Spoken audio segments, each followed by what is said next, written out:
January, 1967. A year that passed quietly for most of the world, but for a species on the brink, it was the beginning of survival. High in the mist-covered forests of Central Africa, where towering volcanoes pierce the clouds and silence hides both beauty and danger, something extraordinary was about to unfold.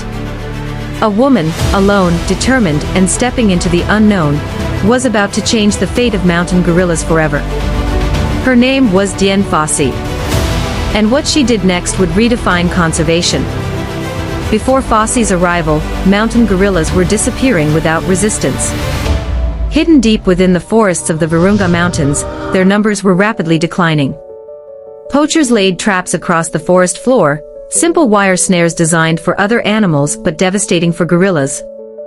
These traps caused slow, painful injuries, often leaving gorillas maimed or dead. Entire family groups suffered when even one member was caught. At the same time, infant gorillas were being captured for zoos and collectors. To obtain a single infant, multiple adults were often killed. The social structure of gorilla groups began to collapse under this pressure. Habitat destruction made matters worse. As human activity expanded, forests shrank, leaving gorillas with fewer safe places to live.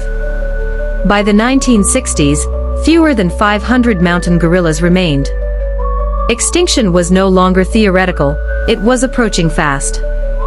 And yet, the world was largely unaware. Fossey did not begin her journey as a traditional scientist. She had no large research team, no powerful funding, and no guarantee of success. What she had was determination. After encountering gorillas during a trip to Africa in 1963, she became deeply fascinated by them. She saw something others overlooked: complexity, intelligence, and emotion. In 1966, she made a life-altering decision. She would return to Africa and dedicate herself to studying and protecting mountain gorillas. The terrain was unforgiving. Rain made movement slow and exhausting.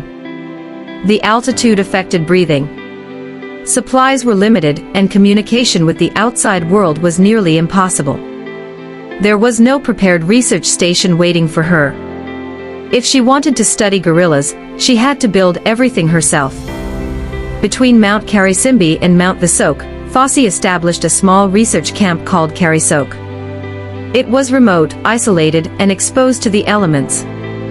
There was no electricity, no running water, and no modern comfort.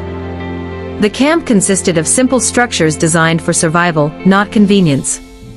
Despite these conditions, Karisok became the center of one of the most important wildlife studies in history. From this isolated base, Fossey began her work. At first, the gorillas avoided her completely.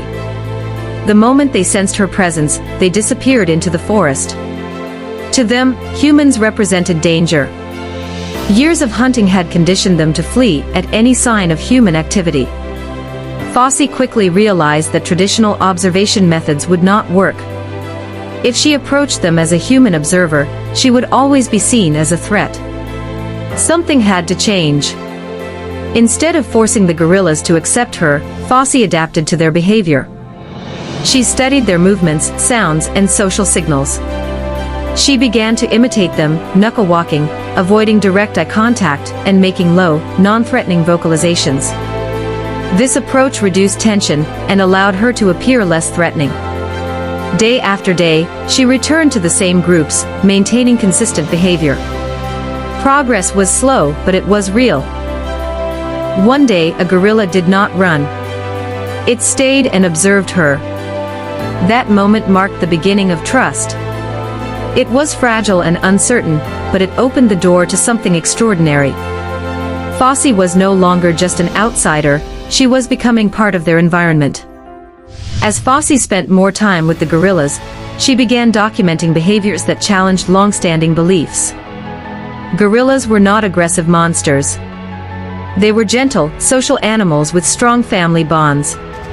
She observed mothers caring for their young, juveniles playing, and silverbacks leading their groups with calm authority. Their social structures were complex. Their communication was nuanced. Their emotional lives were evident. Her research transformed the way the world understood gorillas. Fossey made a significant decision that would influence conservation efforts. She gave the gorillas names: Digit, Peanuts, Uncle Bert. By naming them, she turned them into individuals rather than anonymous subjects. This created a stronger emotional connection between humans and gorillas. When people see animals as individuals, they are more likely to care about their survival. Despite these breakthroughs, the dangers facing gorillas did not disappear. Poachers continued to set traps throughout the forest. Injuries and deaths remained common. Gorilla populations were still at risk. Fossey could not ignore these threats. Fossey began actively removing snares from the forest. She tracked poachers and documented illegal activities. Her role evolved from observer to protector. This shift was critical. Without direct intervention, the gorillas would not survive. Her methods were intense and sometimes controversial, but they were driven by urgency. Fossey's work isolated her. She lived far from civilization, with limited support and growing opposition from those involved in poaching. Every action she took increased the risk to her own safety. But she continued, because she believed the gorilla's survival depended on it. Fossey's work did not remain hidden. Her research attracted international attention.